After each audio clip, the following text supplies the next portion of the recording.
Assalamualaikum warahmatullahi wabarakatuh. Selamat pagi Ibu Rida. Saya Vina Humaira dengan nomor induk mahasiswa 202100900047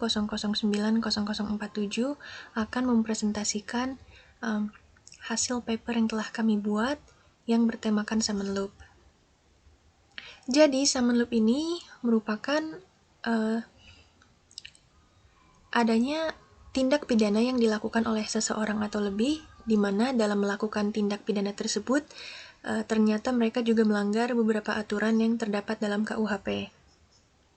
Di mana dalam beberapa tindak pidana tersebut di antaranya belum ada yang pernah dijatuhi oleh putusan hakim dan akan dijatuhi putusan secara sekaligus, begitu.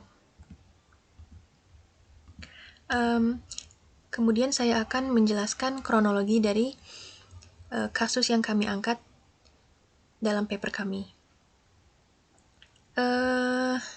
Kasus ini adalah kasus tabrak 2 ABG yang berujung buang mayat di Sungai Serayu.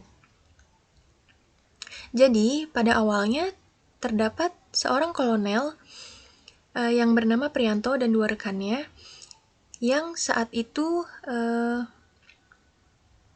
sedang melakukan perjalanan dari Jakarta menuju Jogja, di mana dia dan kedua rekannya diminta oleh komandannya untuk melakukan kegiatan evaluasi bidang intel dan pengamanan di tubuh TNI AD yang berlangsung pada tanggal 6 sampai 7 Desember 2021.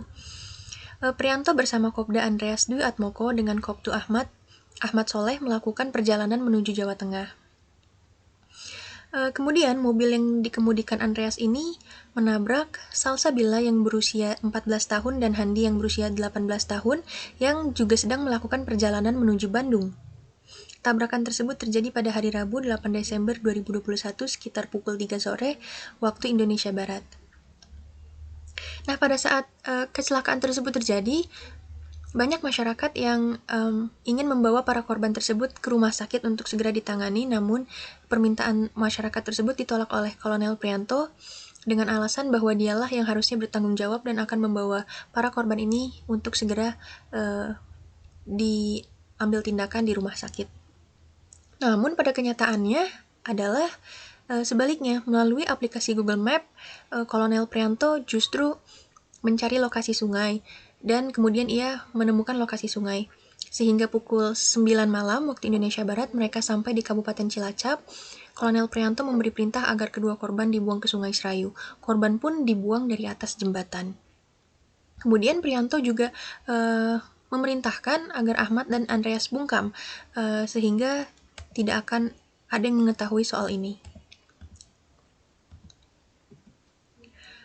Putusan hakim telah mengeluarkan Hakim di Pengadilan Militer 2 Jakarta telah mengeluarkan putusan hakim bahwasannya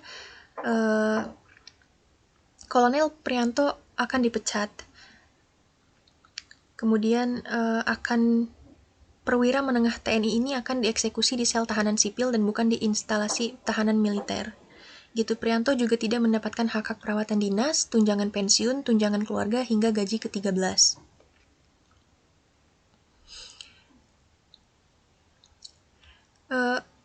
Majelis Hakim Pengadilan Militer Tinggi 2 Jakarta juga menjatuhi penjara seumur hidup kepada Kolonel Prianto. Analisis kelompok kami sepakat bahwa kasus tindak pidana ini merupakan jenis tindak pidana summon loop dengan bentuk konsorsius idealis. Kami menyetujui keputusan hakim sebab para pelaku tersebut pantas dikenakan pidana seberat-beratnya akibat tindak pidana berupa pembunuhan berencana yang bersifat sangat berat ini. Para pelaku memiliki aturan khusus yang tentu berbeda dengan warga sipil, kemudian anggota militer seharusnya memperhatikan kepentingan pertahanan dan keamanan negara, tetapi yang terjadi adalah sebaliknya. Jadi kesimpulannya, majelis hakim ini dalam peradilan tinggi militer telah menjatuhi pidana seumur hidup kepada Kolonel Prianto dan pidana tambahan seperti pemecatan dan pemberhentian tunjangan.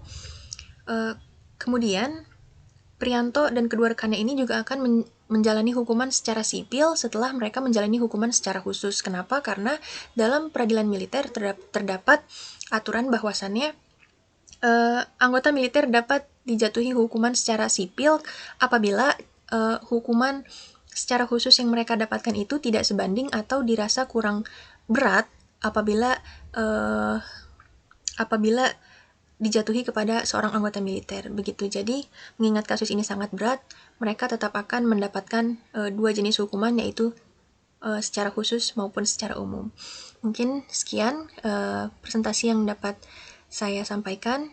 Mohon lebihnya mohon dimaafkan. Wabillahi taufiq wal hidayah. Wassalamualaikum warahmatullahi wabarakatuh.